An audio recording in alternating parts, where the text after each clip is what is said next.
I am honored to be here this morning, and let me be honest with you, I'm a little intimidated with all these professional gardeners in here. So you see me skipping over a few words, you know why. But it is great to be here. I thank you for the invitation. I never expected after meeting you all at Jackson's Home and Garden that I would be able to speak with you this morning.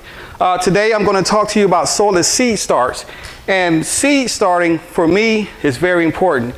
I'm going to talk to you. I always like to give, anybody who's been in my classes know I like to give exciting stories at first. And this story I'm going to talk about is the reason why I'm even a gardener today. And it's from planting a seed. This seed is the reason why I have this sweater on today that I wear in every one of my classes. And as if you can see, here it says "See Pride." And so some of y'all might be too young to know this country singer named Charlie Pride. I don't know.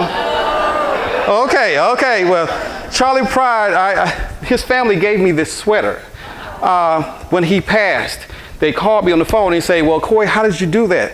All this started from planting a seed socially from when we started this nonprofit. It's called FAWC, Conservatory of Arts and Sciences, which is an acronym for Fostering Adventurous World Changers.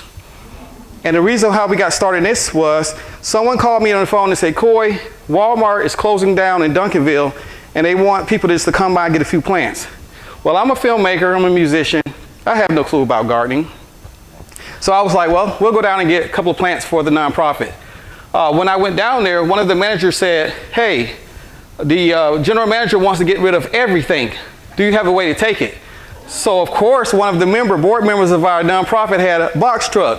So let's just say we ended up with 9 box truck loads of the entire garden center. That came with all the fruit trees, thousands upon thousands of seeds, everything in that Walmart, even on the displays, they made sure we got everything. So from that, we came out to our property. My parents bought an extra house and they're pastors. They wanted to turn that house into a church. So they gave me an acre. They know Coy's adventurous. He'll pretend like he knows what he's doing. So they gave me an acre of it for the nonprofit. From that, I called the Texas Tree Association, I believe it was, and said, "Can y'all come get these trees? I don't know what I'm doing." So they say, "Well, we can't take the trees." So I called Texas A&M AgriLife, and the story's almost finished. I just want to show you the importance of planting seeds. Called Texas A&M AgriLife, and they came out to the property. They saw how much property we had. They said, "Why don't you try to at least plant the trees?" So we'll give it a try. They said, "If you do well enough, we'll come back and we'll kind of help y'all." So my wife and I got together with some of the church members and we planted the trees, and we learned it from YouTube University. We learned it and we went and we thought, okay, they're going to come back, they're not going to like it. They liked how well we planted the trees. They sent my wife and I to Master Gardener School and paid for it. And so we were able to learn, the beginning of our journey, to learn how to grow our own food and to plant. From that, from our nonprofit, we had a situation I wanted to show y'all, but the video is not really showing well, of the program we were running. We had our youth in there who we thought was loving our company, to only find out our youth were coming there because they were hungry.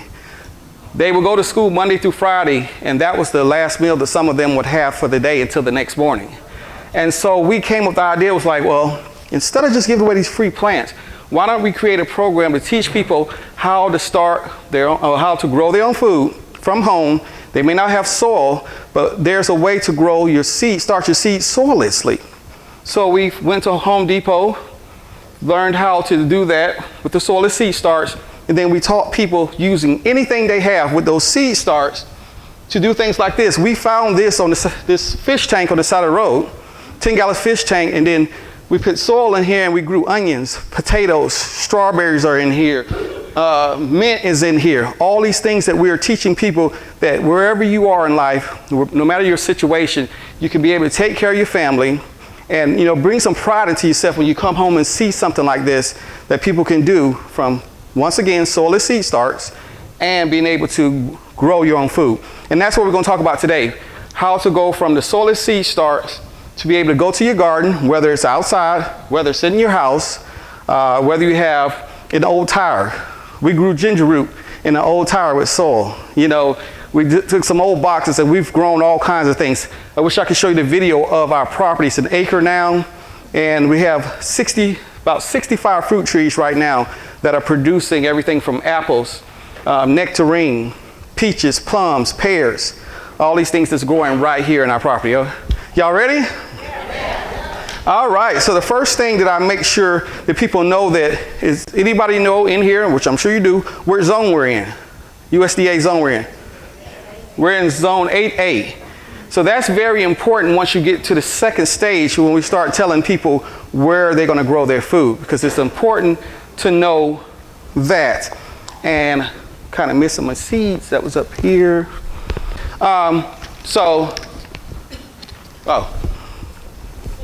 There they are. Reason why I show people the seed package, because there's some important information on here before we even get to this part. It's important information that you need to know about what you're getting ready to plant, because it's going to tell you what, when, how, and where. Just all on the back of this seed package. Most people go in and they pay attention to what they want to grow, which we're going to grow some okra today. And the good thing about it, somebody's going to go home with this and you're going to get to grow okra.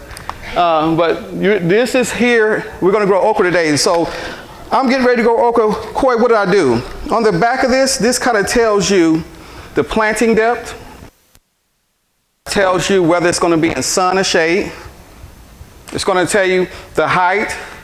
And it's a good thing we're starting this indoors. So this is going to tell us, we wanted to start this, and this is kind of late, but you still have time, 4 weeks before the last frost. Here, since I moved from Florida, I don't even know what that is, because the last frost was like 4 times this year already. But based on the package, 4 weeks before the last frost is when you want to start your indoor growing. And so also, you want to plant these outdoors after, once again, the danger of frost. And these mature in 56 days. That's very important for people who do, some of your late planting. If you wait till August to plant these, 56 days later might be a tad bit too late. All right. So really, you don't need much to start these.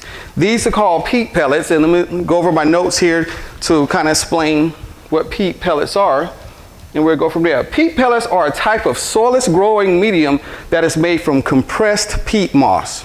So that's what this is here. They are a convenient, easy way to start seeds.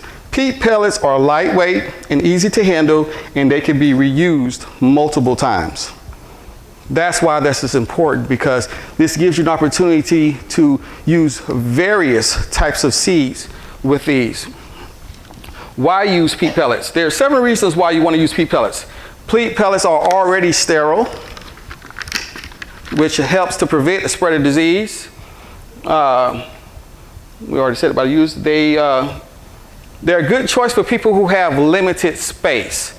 And that's really what my focus is on people in underserved communities. I want to make sure they have every chance they can. And this works for everybody. It's just not for underserved communities, but that is my passion. That is my mission, to make sure everybody can grow their own food. So how these are activated, and as you can see, probably a little bit too small, but these are activated by pouring water in here basically, and they begin to expand. Now I found that putting warm water in here tends to do it a little bit faster. Even though I've used room temperature water and cold water, it still worked. But I found that using warm water tends to make these grow a little faster. So I don't have a camera up here for you to see, but I'm gonna pour a little warm water on there, and we're gonna show you the process. So I just try, if some of you all can see that, I try to cover the seeds probably around about here. I put this much water in here, just so about this much water in here, and this line here, just so the seeds can be sitting in water to be able to soak up enough water in here to expand. Real quick process. I'm making it longer because I love to talk, as y'all can tell. So pour this in here like this. Now, as they get ready to come, I'm going to walk around. Hopefully I don't let off the speakers. You can start to see they're starting to expand now. I probably can't show everybody, but I'll be able to pass this around because, yes, they're starting to expand now. Some of you all can see that. The water is soaking in, and it's sort of creating an incubator, basically, for the seeds. And as we all know, seeds begin to germinate at what temperature? Between like 65 degrees and up. You'll need your soils to be at least 65 degrees and up. So with this is another way to maintain your temperature in here. This creates, not only does the peat pellets create an incubator, but this top does too.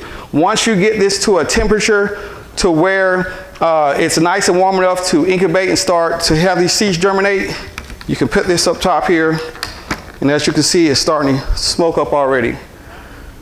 Now, you don't want to keep this on all the time because you can tend to start making it mold in here if you keep it too moist and too closed up. So at times I tend to take this off and lid it, so I think we can pick this up. So when I first showed it to you, it was a flat piece. And now it has expanded. And once it cools down, it's now ready for your seeds. Okay, we found out what seeds we have. We know that somebody in this room is getting ready to plant okra. So what we do, open okra seeds. Who's going to invite me over after this is all done? I love it fried now. So, whoa, not that many. And so I'm not one of those people who put two in and like to, sometimes that's just my thing. I think sometimes the waste, because some people like to put two in. If the one that's not growing the fastest, they take that one out. Me, my wife would tell you, I'm very cheap. So I like to use every bit of it. So what I do is I put one seed in there because I'm confident. If the seed is good, I'm confident this process works. So I know if I put one seed in here, and it told us we put it in 1.5 inches. So I put one seed in there and I cover it up. This has now become the home for the seed until it starts germinating. And I'm running through this pretty fast because I want to make sure I explain some of this stuff because some of you all are taking this good stuff home with you today. So we're at the point now that the seed is getting ready to start germinating. So let's move to that point. All right, the seed getting ready to germinate. So for okra, I'm not quite sure how many days till germination, but we're getting ready to move into the part I like the most when it starts coming out of this peat moss. And we started seeing the life that's getting ready to come. So we know about the first 2 leaves that come on, right? So when they come out of the soil, it has the first starter leaves. And then that's giving me an indication that I'm getting ready to put half outside for the day and keep it inside because we need to get ready to harden this off because it's getting ready to go outside of my bed, right? So when we get those first 2 true leaves, we're getting ready to head outside. So what I do, I take these trays, and I'm gonna fill the rest of these up with the seeds. But I take my tray, and I have, well, let me back up. I'm so excited, I'm going too fast. One of the things that helps me is I have these heating pads. Now what these heating pads do, it helps me maintain the temperature I want to keep on these pellets. So what it does is you plug it in and there's a digital side to this. So say if I put it on 65 or I put it on 70 degrees, this mat will stay on. It's energy efficient, so it's not running that much power. So this mat will keep these seeds or these pellets at 65 or 70 degrees wherever I put it. And then when it gets higher than that, it will turn off. But it maintains what you need to make sure this germinates well. Another thing I do, like if you don't have a greenhouse or you're not close to a window, I have artificial light. With these lights here, which all this stuff you can pick up from Walmart, literally, all of these things, they have the lights now, they have the heating pads, everybody's catching on. These lights here carry 2 of the spectrums that you're needed for plant growth, for germination. It carries the blues and the reds. Now, some of your lights carry a full spectrum, but these lights here work perfectly. I've grown collard greens, I've grown broccoli, I've grown cauliflower, all starting with these lights. So these are not a full spectrum light, but most plant situations, they need 2 spectrums. And the 2 spectrums of light are on here. So I set these up about this far from the tray. I have a little rig that I got set up about this far from the tray, and it allows these seeds to get the light that it needs. Also, which I didn't bring, is a fan, because we all know you need that airflow. So I have a small little fan. So most of this kit probably cost me, everything together, probably cost me $100.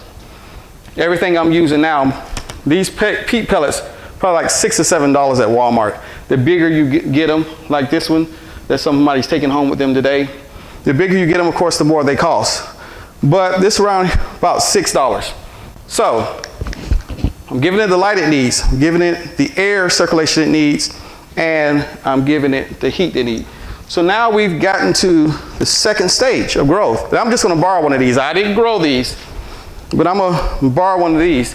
So say we're at that second stage, and we're getting ready to put this in the soil. This is a pepper.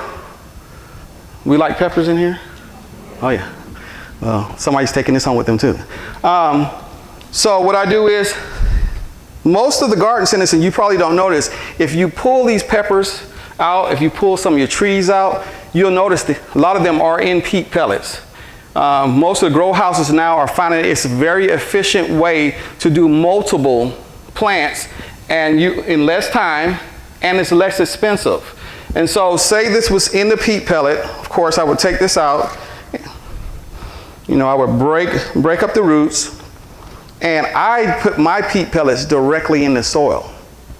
Now, there's some people who take a knife and they cut the peat pellets over, but most peat pellets are biodegradable and they break down anyways. We found some probably a year or so after we put stuff in the ground. We still found pieces of it there, but most of the time they've broken down, but the roots can grow directly through them. So you don't necessarily have to. But there are some people who cut the peat pellets open once the roots start coming out and they put it in the ground. I plant these just like I do any other plants. Of course, my tomatoes, and that'll be a whole nother class of how I put my tomatoes in sideways. Most of you know that. So because with tomatoes, they have hairs all over them. And then the closer you lay it to the ground, or if you put it deeper in the ground, those hairs will become roots and you'll have stronger tomatoes. So that's really my process of going from soilless seed starts. Now there's other things that I brought here on the table that's very important before I put things in the ground. I'm okay with the camera? One of the most important things that I found now is biotone. Now in the soils, because we've done so much to our soils, we know that the mycorrhizae, fungi in the soils, have been destroyed. And we've never really been taught how important it is to have your fungus in the soils. What they do is, when they eat the fertilizers and the compost that you put in there, their waste is what the plant roots eat. That's why it's so important to, before I start any of my gardens, I take this mycorrhizae and I put it in either the pot or the soil first, because I want to restore that life. Soil is life. A story, when we first started, a lady came out to the garden. She saw us fertilizing the plants, and she was like, why y'all using all that fertilizer? Or isn't that what you're supposed to do? She said, no, why don't you feed your soil, and your soil will in turn feed your plants? Well, that changed my life. And so now I became a soil fan, and I like to make sure that my soil has complete life in it, because without that life in the soil, you really have dead, non-growing soil. Very important. So I take this biotone, which is full of mycorrhizae. I put this in the soil first, or in the pot, and this is just my process. Better Than Rocks. Some of you who came to my class, I introduced you to Better Than Rocks. This is what I use, because pots are getting heavy. I'll be 51 on Sunday, and pots are getting heavy. I'm sorry. Those days in the Marines and law enforcement really messed up my knees and stuff, and so I can't pick up stuff like I used to. So things are heavy for me now. So what I do is, Better Than Rocks it's the same process, but what it does is it makes the pot lighter, and I use less soil because it's stacked in there. This is some of the things: biotone, soil, or either rocks or that, and then I use a premium soil. Whether it's from, somebody had a question. Oh, this here? Yeah. I'm sorry, this is called Better Than Rocks. It's a foam that allows you to, so I'm not doing a commercial, let me turn it around. It's a foam that allows you to put this at the bottom of your pot, and it replaces having to use rocks. What they found out in a study that rocks does not drain water as fast as we think. Sometimes the way the rock build up, it actually keeps your water in there longer, and sometimes it may even keep it in there. And so technology, there's other companies who sell stuff like this, but this is a foam that allows it to go through just as easy, but it gives you the same purpose, and that's why they call it Better Than Rocks. That's really as much as you want it. As you can see on the picture here, they came about 3 up. So this looks like more than half of the pot. I don't think I would do that, because according to what I'm putting in, I guess it's going to determine on what plants you're getting putting in your pot. Things like leafy greens, like collard greens, their roots go deep. Now, if I'm doing herbs, or maybe even peppers maybe, I could probably use something like this because their roots don't go as deep. So I would judge it based on what plant I'm putting in. Yes, ma'am? So that doesn't get moldy and nasty? No, ma'am. Now, I'm just speaking for me. It has it in mind. So let me just be transparent. It hasn't happened to me that they've gotten, but I believe I've never had anybody who said it had, but I couldn't honestly speak for that. Anybody else? I'm sorry, I didn't even ask if anyone had questions. Also, what I do is, I am an organic person. So once it starts getting to the stages now, they're in the garden, they're growing. I want to make sure that I'm feeding them everything. I've already put biotone, so for at least for the next 4 weeks, we know we're squared away. That biotone has a mycorrhiza, it has a nice size NPK in there, so it's fed. What I also want to do is, I want to make sure, since I'm organic, according to what I'm growing, I want to make sure I'm using organic products. This is neem oil, if some of you know. This is what I use to get rid of those aphids. This is what I get rid of the spider mites that would come on your tomatoes. This is called, well, this company is called Captain Jack's, but the product is called neem oil, N-E-E-M. And neem oil is an organic way to keep the pest off your off your plants, regardless of what plants there are. Neem oil. So you can get that from any store. N-E-E-M, neem oil. O-I-L, yes ma'am. Also, for some of you who are, you had a question, ma'am? Yeah, will the neem oil help for zucchini to keep their borers down? I was just gonna, I got you, because that's a big problem. Besides, my wife knows how to cut those squash vine borers out of there and pull them out, and she has a good way to, the plants still survive and they grow. But for those worms, borers, and things like that who eat into the plant, this is still another organic solution, which is called BT. BT, well, you spray this on there, and the caterpillars or whatever those boring animals or pests will eat into this, and this messes up their digestion system. So they're just eating away, and they don't know that they can't stop eating, and they eventually die. The neem oil is more of it suffocates or it kills them, but the BT kills them from the inside. Yes, ma'am? What do you hear those take care of snails? There's some things with snail away that some of the stores sell that will get rid of them. Now, some people have some back home. They've been using beer. I don't know too many people want to waste that, but they put beer in a bowl, and for some reason, like I used to be, those snails are attracted to the beer, and they go in there and they tend to drown. But that's one way. But there is a snail away that you would spray around. And I also think diatomaceous earth is another way to, how much time do I have? A little bit more than half an hour. Okay, diatomaceous earth is another way that takes care of snails. But I would use like a snail away to get rid of those snails. Also, I always use, when I get to the second part of life, or if I don't have a biotone, I always use like a garden tone. Now this, the good thing about this garden tone, because you have other tones, you have like holly tones, you have other tones, but because I'm a farmer, I use garden tone because it's a all around, just a general generic fertilizer that will work for almost anything that you're doing in your garden. So if you're trying to grow tomatoes, the only difference between this and tomato tone, I believe the tomato tone on the NPK has a higher potassium number. But other than that, this is all you would need. This one bag is all you need. Back on the diatomaceous earth, I have a neighbor that I mentioned because she had problems with her plants and she put pool grade diatomaceous earth around her stuff and it didn't work. She's got to be garden grade diatomaceous earth. Pool grade is Don't work. Oh, okay. Thank you. So she said the pool grade diatomaceous earth won't work, but someone used the garden diatomaceous earth, and that actually worked for her snails. So that's good information, because diatomaceous earth also works for ants and a few other things that it will work for. All right, and so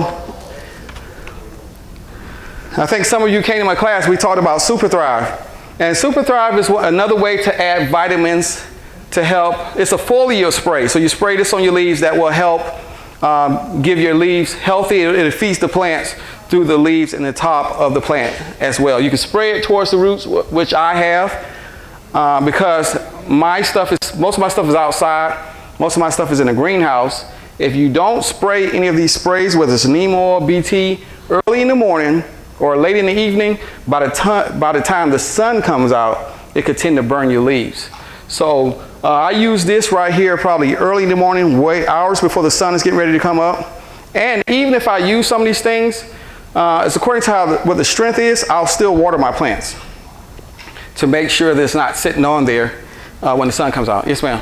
I've got Super Thrive in the concentrated form that I just mix with water and pour it into the soil, and I've been using it on my plumerias primarily. Yes, ma'am. But I'm curious what the frequency is that you're using the foliar spray, and how you would, like foliar spray versus the concentrated liquid, how would you put that together? Now I use both. Now it's according to what plant I'm doing on. Like, because with the foliar spray, it's already come pre-mixed. And I've never really paid attention to the actual concentration in those bottles versus the ones I use when I put it in the ground, as you do. So I always base it on my plants and what vitamins they require, what age they are in their growing, whether they're at the first stage where they need more nitrogen versus they're in the second stage where they need more potassium and phosphorus. I always judge my concentrations based on that.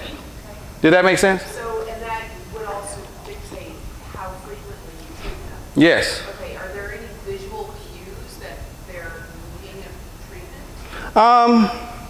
I just try to keep mine healthy. Now, if I'm getting like sclerosis, Try to keep mine dry.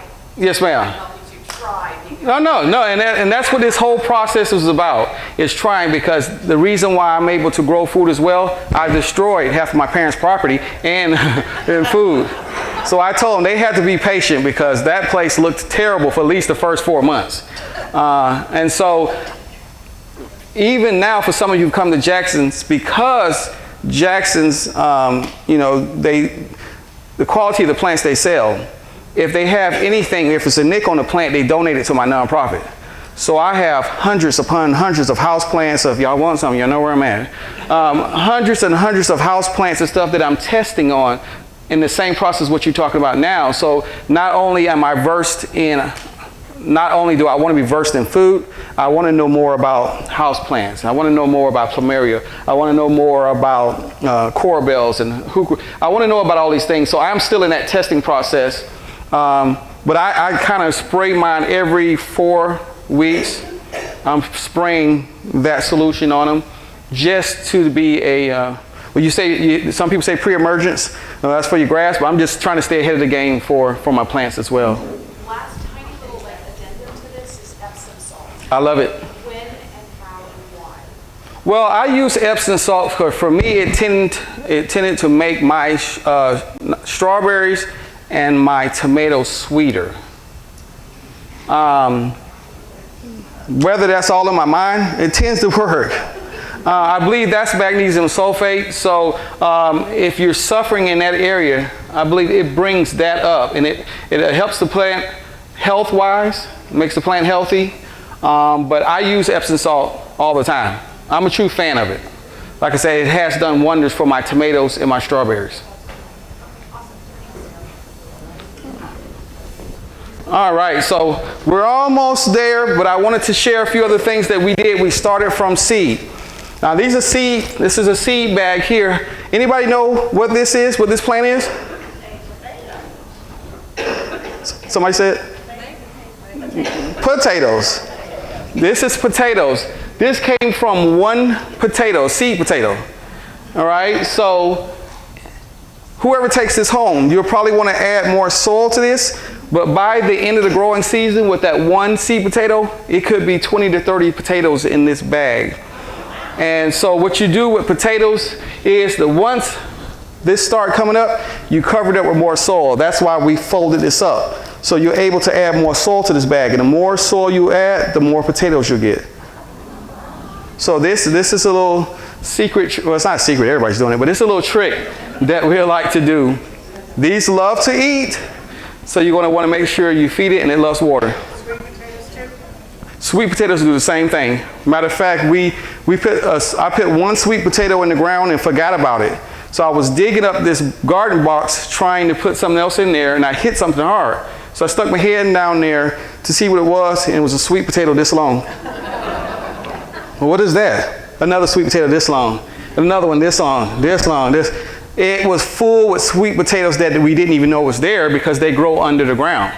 So you'll see this, and most of the time when this top dies, when the leaves start dying, it lets you know that the potatoes are ready to be harvested.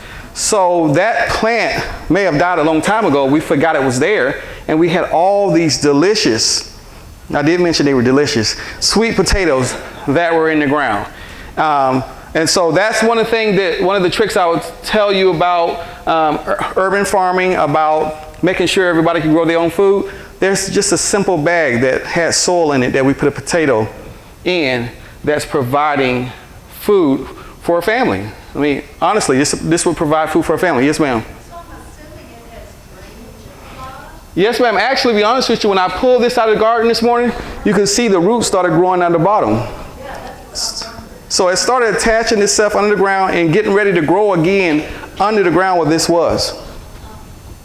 Yes, ma'am. Are you saying that you put the dirt in the bag and plant the bag in the ground? No, ma'am. What I did was I put about this much soil in this bag, to about a fourth, and I put the potato on it, and then I put more soil. I could completely cover the potato. Then as this plant get ready to come out, you cover it again. As this more come out, you cover it again. All this should be under the ground. And that's the same way, if you look at that fish tank there, that's the same way. You could probably see some of the roots, and if I turned it, you can actually see the potato that's on the side. I left it the glass for our nonprofit kids to see how things grow. Yes, ma'am. What is the bag made of? Is that a fabric or plastic? This is I believe this is a plastic. Restorative Farms, when they were getting ready to help us build our grow boxes, they donated these bags full of sand. Instead of throwing them away, we just recycled them to show people how they can grow their own food. You just put the whole potato in? Yes, ma'am. Now, some people do cut potato, but once again, Coy hates the waste. So I put the whole potato in, and you'll see little roots that's already coming out. Each one of them will come out and begin to grow potatoes. All right. Well, somebody will definitely know because you're taking this home with you. And so,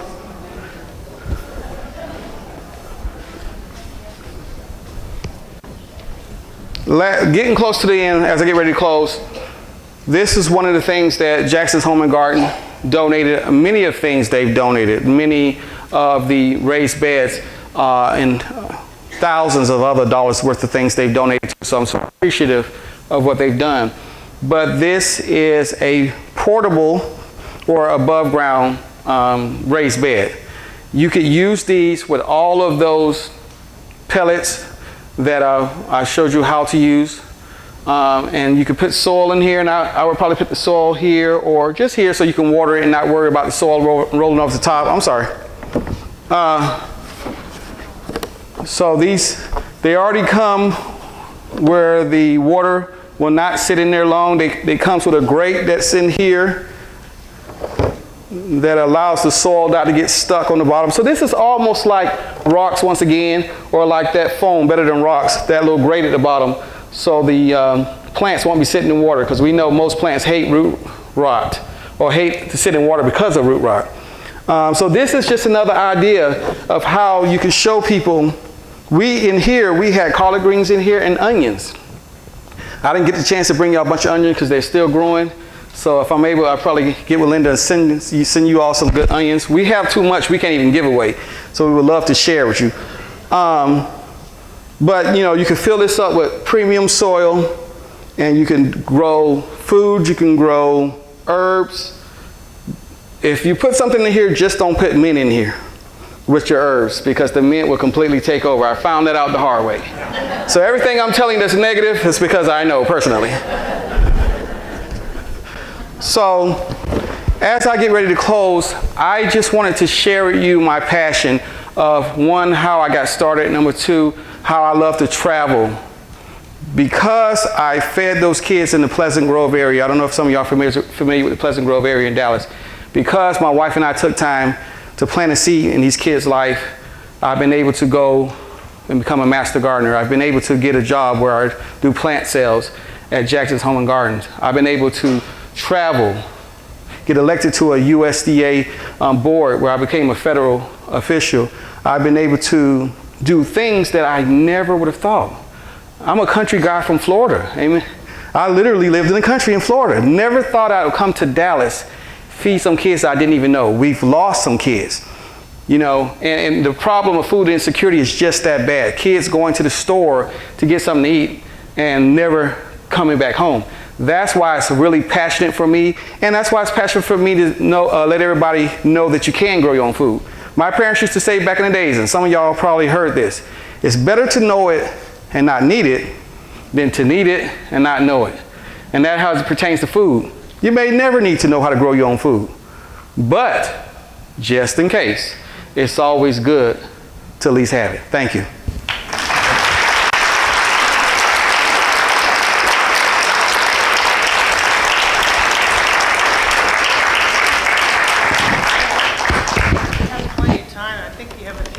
Oh yes, I'm ready. I love questions.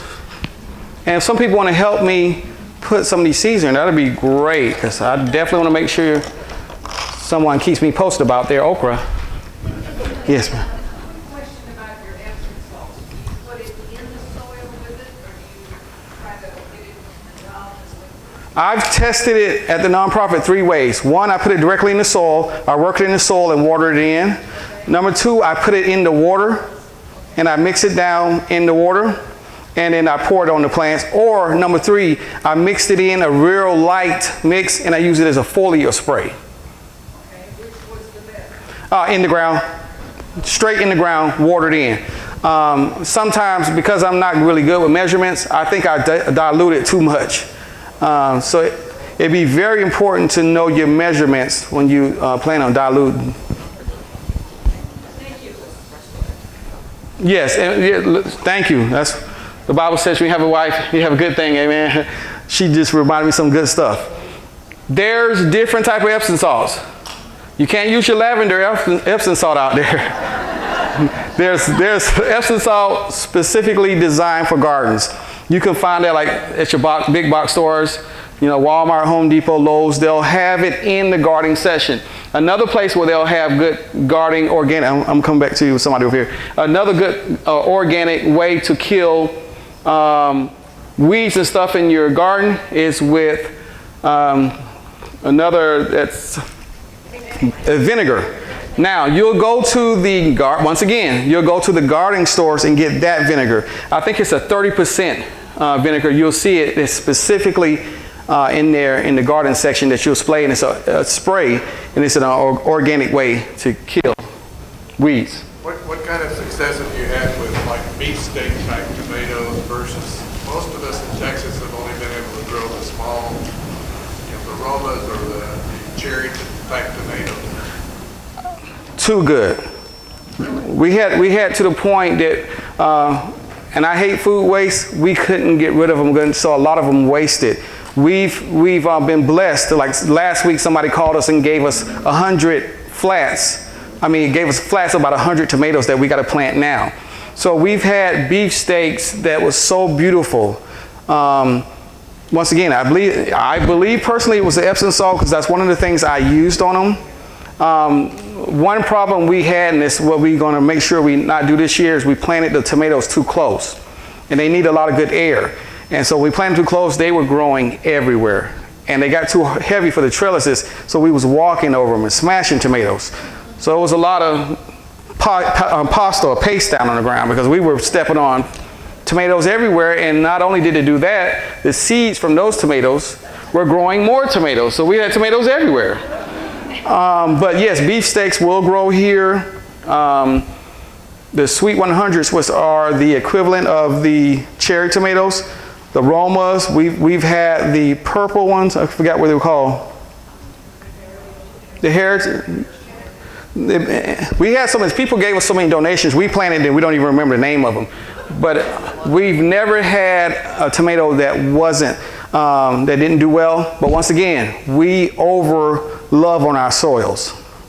Once we put them down there, with this, inside here is probably about 30 earthworms that we found when we were cleaning out our garden.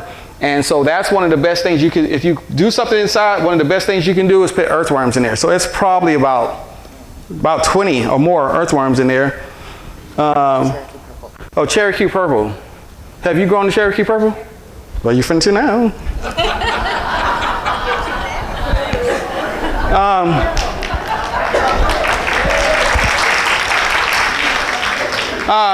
Yeah, that we've never really had.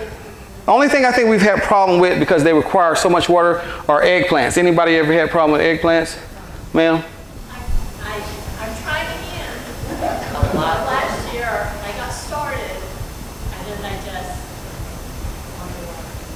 didn't like it. It's probably going to be the water, because when we increased the water intake, they were huge. But when we had that hot summer we had last year, because you know, we grew okra, we grew black-eyed peas, we grew purple hull peas, we grew cream peas. They love the sun. They excel in the sun. Well, the sun last year burned them up. So this year we step ahead of it. We, once again, Jackson's blessed us with shade cloth. And so we're gonna use shade cloth this year to kind of reduce the sun hitting all those tomatoes and plants. Japanese eggplant? Oh. Yes, ma'am. You may have started something. Japanese eggplants, make sure. Okay, I gotta know the squash board surgery technique. So once again, YouTube University. If you take a very sharp razor and you put one slice down that vine, and it's mostly closely to the soil, because that's where they're going to start.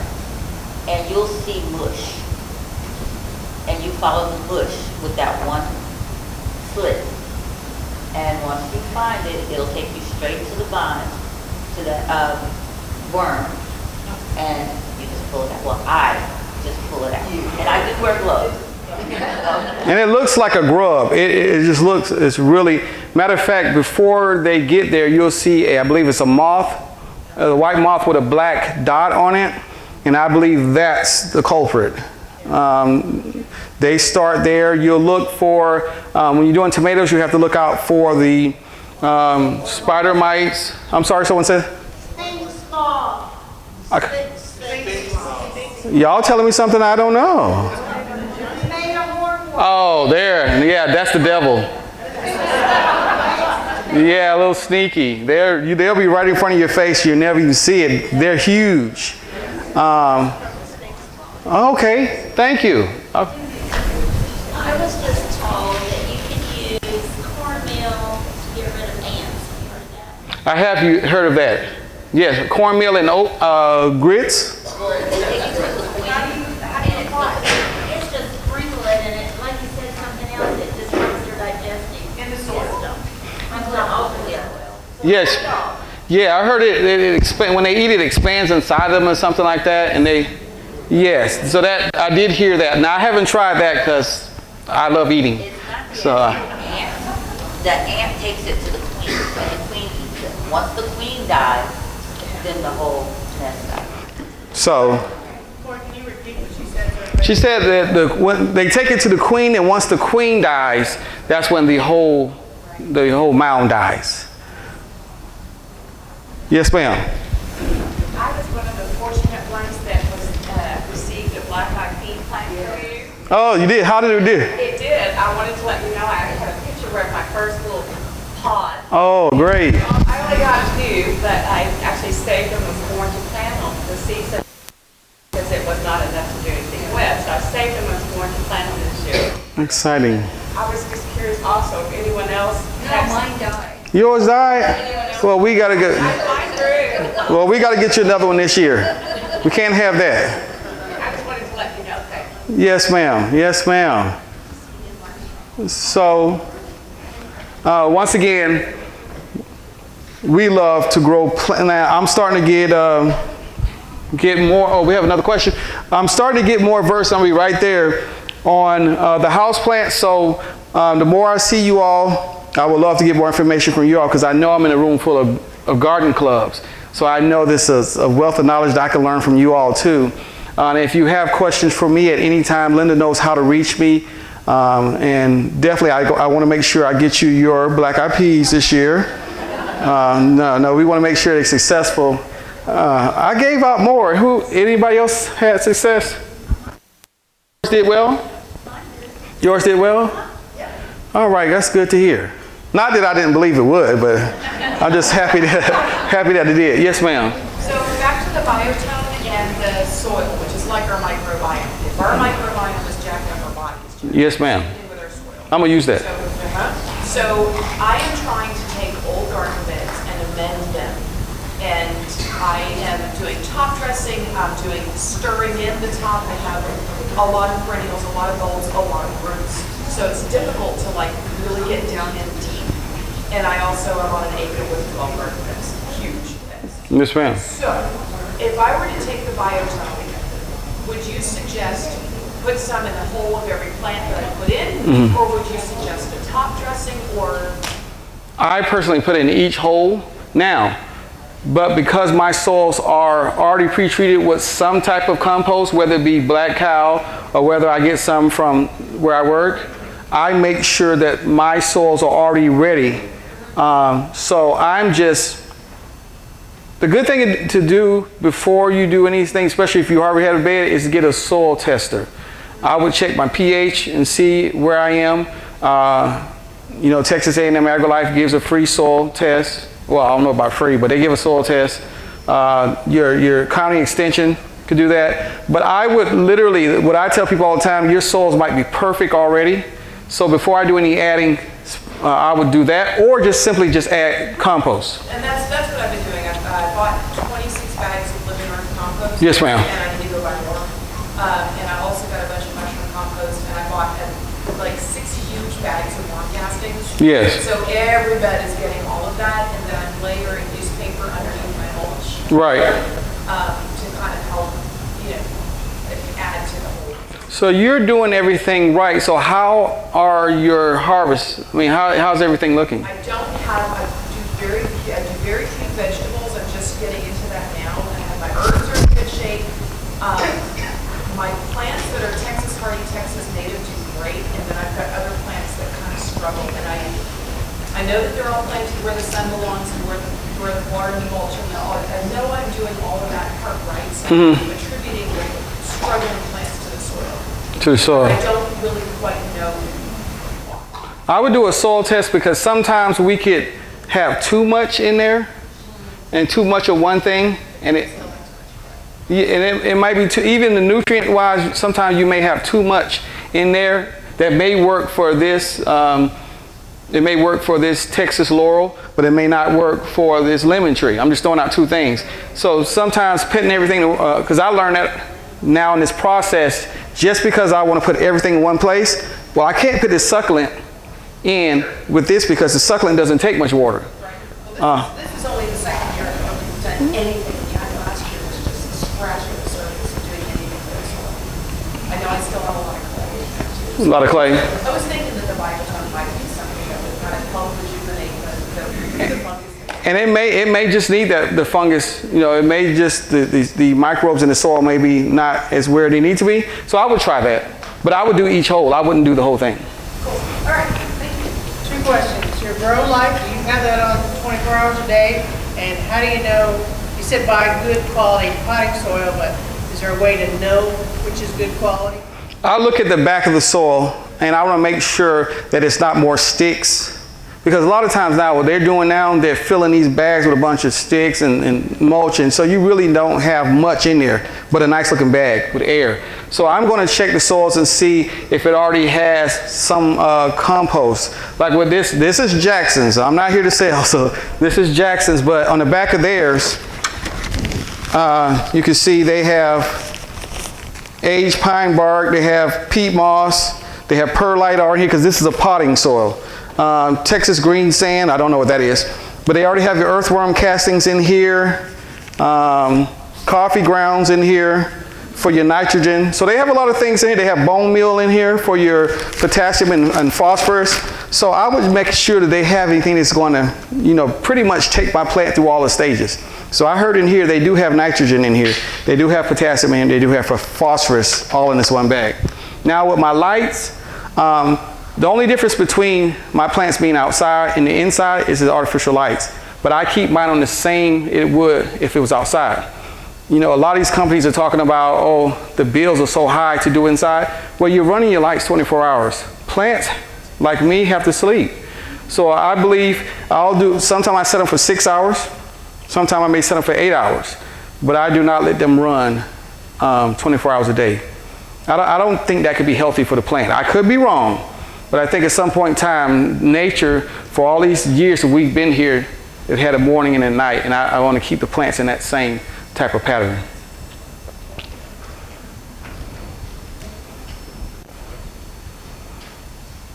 Running out of time. All right, thank y'all.